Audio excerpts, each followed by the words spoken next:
নমস্কাৰ প্ৰিয় দৰ্শক, আপোনালোকে হয়তো গমেই পাইছে হাইলাকান্দিত এটা বৰ দুখদ ঘটনা হৈ গৈছে যোৱা শনিবাৰ 1 আগষ্ট 2026 তাৰিখে।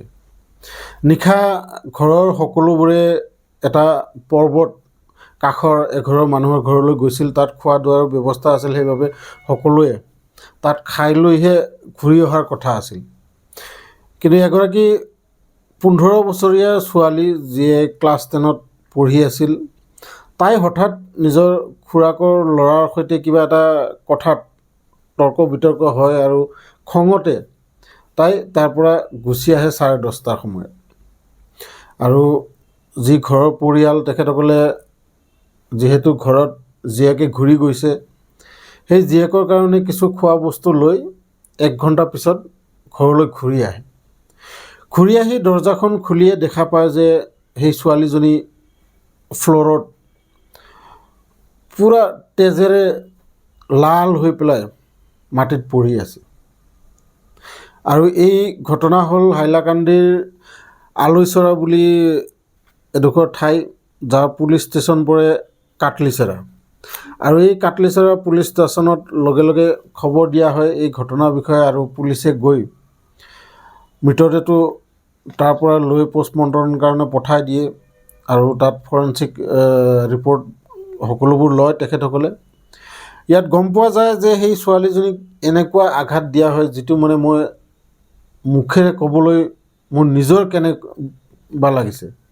আচলতে ইমান নিষ্ঠুৰ, ইমান দানৱ ধৰণৰ মানুহ এই পৃথিৱীত আছে। তাতে আকৌ সেই ল'ৰাসকলৰ এনেকুৱা নহয় যে বয়স বহুত 30-40 বছৰৰ বয়সৰ মানুহ, মাত্ৰ 17 পৰা 19 বছৰৰ ভিতৰৰ ল'ৰাবোৰ, আৰু সেই ছোৱালীজনীৰ বয়স 15 বছৰ। শুনিবলৈ পোৱা মতে সেই ছোৱালীজনীৰ প্ৰাইভেট পাৰ্টত লোহাৰ ৰড সোমাই দিয়া বুলি গম পোৱা গৈছে, আৰু শৰীৰত নানান ধৰণৰ আঘাত কৰিছে সিহঁতে।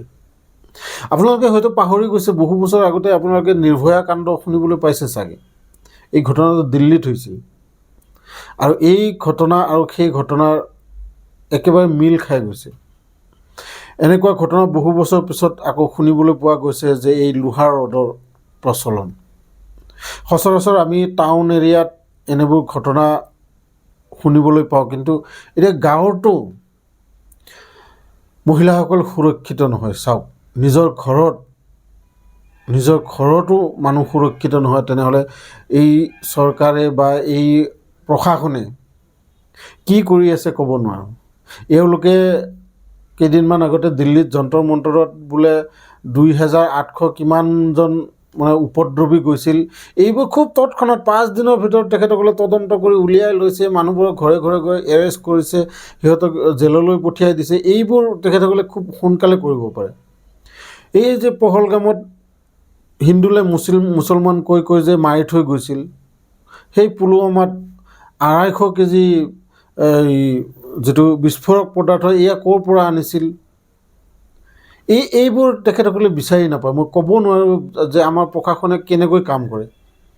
কিন্তু আজি গাঁৱত যি ধৰণে এই যিটো ঘটনা হৈছে, গোটেই অসমবাসীকে এটা চিন্তাত পেলাইছে যে আমি নিজৰ ঘৰতো সুৰক্ষিত নহয়। ইয়াতে SSP অমিতাভ সিনহাই আমাক জানিবলৈ দিছে যে 3জন ল'ৰা এৰেষ্ট কৰা হৈছে, যি কেইজনৰ বয়স 17 পৰা 19 বছৰৰ ভিতৰত। আৰু তেখেতসকলে এয়াও কৈছে যে যিজন 17 বছৰৰ ল'ৰা, তেখেতক আমি আদালতত আপিল কৰিম এডাল্ট হিচাপে তেখেতৰ ওপৰত কেছ চলাবলৈ। আৰু additional superintendent of police Samir Dupar Baruah, তেখেতে কৈছে যে BNS ছেকশ্যন 103, ছেকশ্যন 65 আৰু পস্কো ছেকশ্যন 6 ধাৰাত এই কেছটো চলোৱা হৈছে।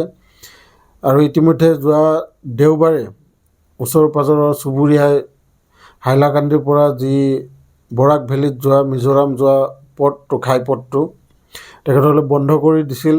এই যিটো কেছ অতি সোনকালে তেখেতসকলক বহুত মানে যি ধৰণে এই ছোৱালীজনীক তেখেতসকলে মাৰি পেলাইছে, ঠিক তেনেদৰে তেখেতসকলে শাস্তি পাব লাগে, এনেকৈ কোৱা দাবী উত্থাপন কৰিছে। আৰু এয়া সঁচা কথা, আমি সকলোৱে জানো যে এইবোৰ কেছত সচৰাচৰ কিমান বছৰ ধৰি যেন কেছবোৰ চলি থাকে। ইয়াৰ ফাষ্ট ট্ৰেকত চলাবলৈ তেখেতসকলে দাবী উত্থাপন কৰিছে আৰু আশা কৰোঁ আমাৰ চৰকাৰেও বা আদালতেও এয়া অতি সোনকালে ইয়াৰ ৰিজাল্টটো যেন আমি পাওঁ।